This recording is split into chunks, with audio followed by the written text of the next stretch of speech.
Hey YouTube, new video today. This has nothing to do with the Grand Hauler King Kong ZL130 build, except you can kind of see a teaser in the background, and that's all I'm giving you.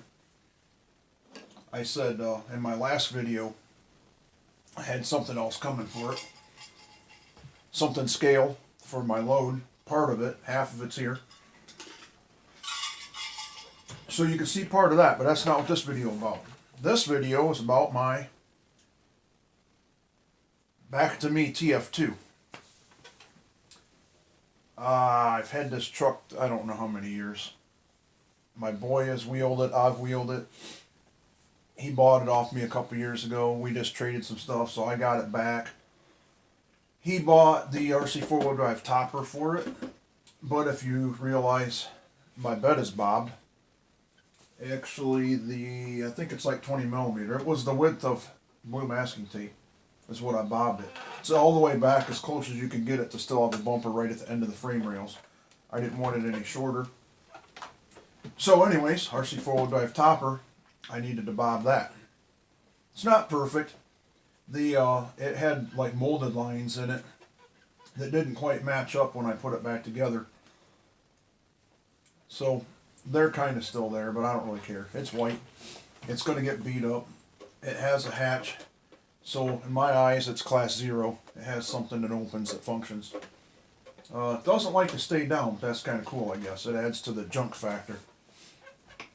But the reason for the video. Oh, well, first, A&M. Bert Melchner. I'll probably get that wrong. I probably just screwed that up. A&M Garage. I have the shackle reversal. If you can see it, if it will focus. The shackle reversal kit. And the low profile skid. So I did that. I painted them black. Oh, and I got tired of burning up 2-speed servos. And I know I've had the endpoints set. For some reason, I don't know if the radio changes or what, but we burn up servos for the shift servos. So I'm not going to take the body off, but one of the screws in here that holds the top plate of the skid down, I locked the transmission in second speed, high speed. So part of this little overhaul, it's going to get a 12-tooth pinion, RRP, Robinson Racing pinion. Big shout out to Teamknkhardware, Mike and Amberly Kirby. That's where I purchased most of this from. The A&M gear I got from Bert at Team K&K TTC 4, I believe. I think last year's was 6. It's been a couple years. But yeah, Team Knkardware, they are stocking a ton of stuff. So 12 tooth, 32 pitch, because I believe it has a 14 or 15 on it. I think a 14. So this should be about perfect with it locked in second. So back to A&M. His anti-wrap bar. And I only got one because the major factor, I want this on the rear. I do not know if it's built for front or rear. I know it goes on the rear.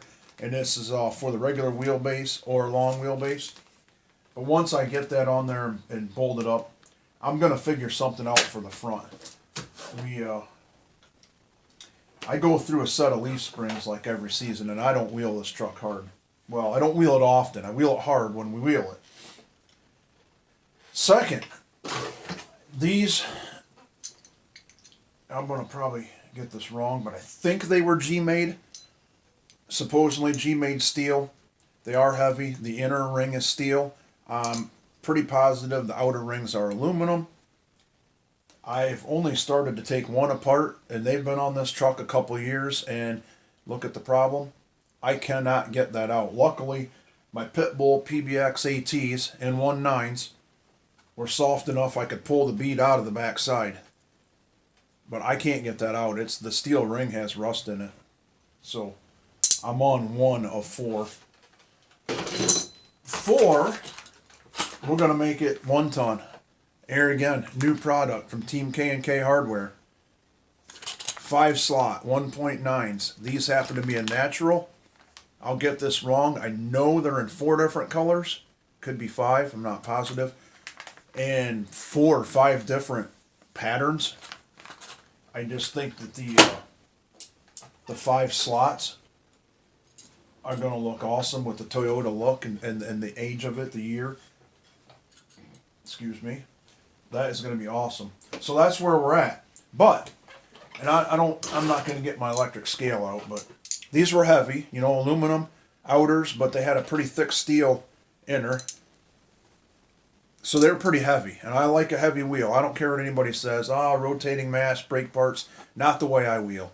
I wheel realistically. It's one of the reasons why I love the leaf spring truck. So I don't beat on my rigs. I'm not worried about rotating mass. I'm worried about low weight, and I weight my wheels. I think they work better. They perform better. They look more realistic. You'll get the truck, especially with a leaf spring, you'll get the truck bouncing like realistically while your wheels are still on the ground. So these wheels, like I said, I'm not going to get my scale out, but they're light. And I don't want to say it, kind of remind me of an SSD, the way the back ring is your bead lock. I do know these are called narrows, and they do make extra rings. I believe it's a new back beadlock ring and a new inner to make them in total of 3 different widths, I believe. This width and then 2 more to make them wider. I wanted to keep them narrow because the PBXs are a narrow tire, and that's kind of my look. This was a Class 1 truck, by the way. Still is, but with the hatch it can be a Class 0. So, wheel weights. And I buy them, I don't know what's in there. It was like a 10-pound box or something. Bought them on eBay. Adhesive backed. I happened to get 11 of them on here for 2 3/4 ounces of weight. And I lost my tape. And they are adhesive backed, but I still run a couple rounds of black tape over them. Kind of tight. Just to make sure, probably one's enough. Just to make sure they're secure. Pop them inside. And they're the stock foams. I don't know if these tires work. I've had these tires in this truck since these PBXs come out. And they work. There are some situations where their narrowness has kind of hurt me. That's mostly I don't want to say comps. TTC is a comp, but the places where they'll put cables, either 2 cables or 1 cable that you have to go across as a bridge, can kind of screw you with the narrow tires. You just don't have enough tire there to keep on it. This is a little tough, but the stock foam is so soft. That's the reason why I'm not going to trim them. I'm not going to trim them for the wheel weights. So the wheel weight does make the diameter bigger.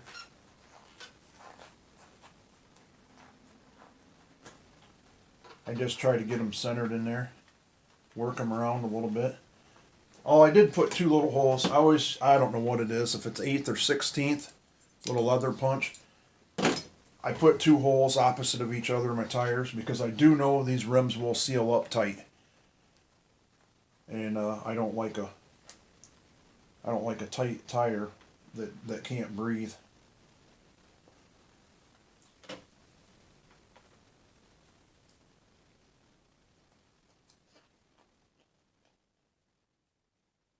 Yeah, these are awesome. This is going to be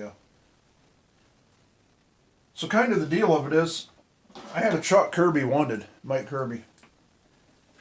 It was my Red Cat Gen 8 that I put the Toyota LC70 hardbody kit on it. He actually wanted it to model his wheels. I believe they have, or they are going to have, a storefront at his house. He put up a new barn. A lot of big things happening. If you don't know Mike Kirby, look him up on Facebook. Mike Kirby, Amberley Kirby, Team K&K Hardware. Awesome people. He puts on the largest scale RC event, I think, in the world, or at least the U.S. His TTC's Top Truck Challenge in June.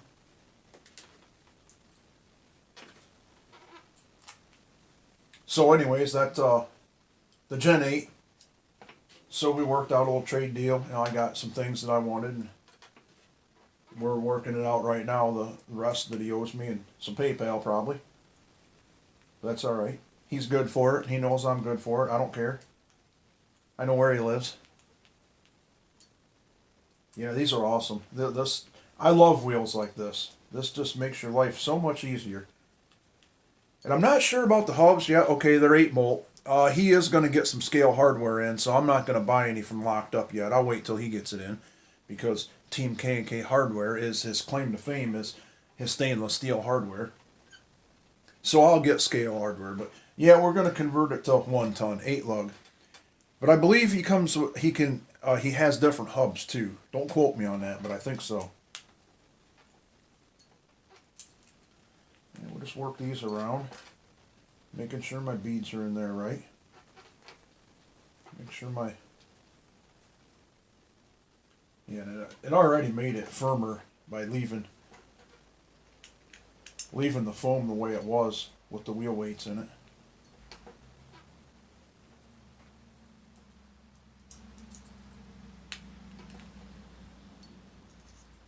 So I don't know if I've mentioned it yet with my Grand Hauler build, but the whole, all of a sudden putting time and effort, because like I said, I don't wheel a whole lot. I like to build. I'm a builder. I go to the big events. We are trying to go to the USTE 2020 Ultimate Scale Truck Expo in Williston, Florida in February. That is our plan. And I don't wrench these down real hard. I don't Loctite them. I've never had them come loose.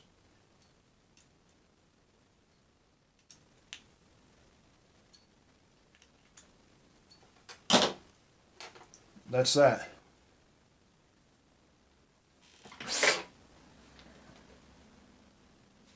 That is going to be great. Well, I'm going to go. I didn't want to make this video too long. Just wanted to cover basics, what I got going on here. I don't have a video on my other vehicle I'm taking. So I'll probably do a separate video, just highlighting that. That has to do with GCM. I don't want to put it in this video. I don't know how long it is already. So anyways, I guess I have 3 more of those pain in the butts to get apart. So that's where we're at. So till the next time, thanks for joining me.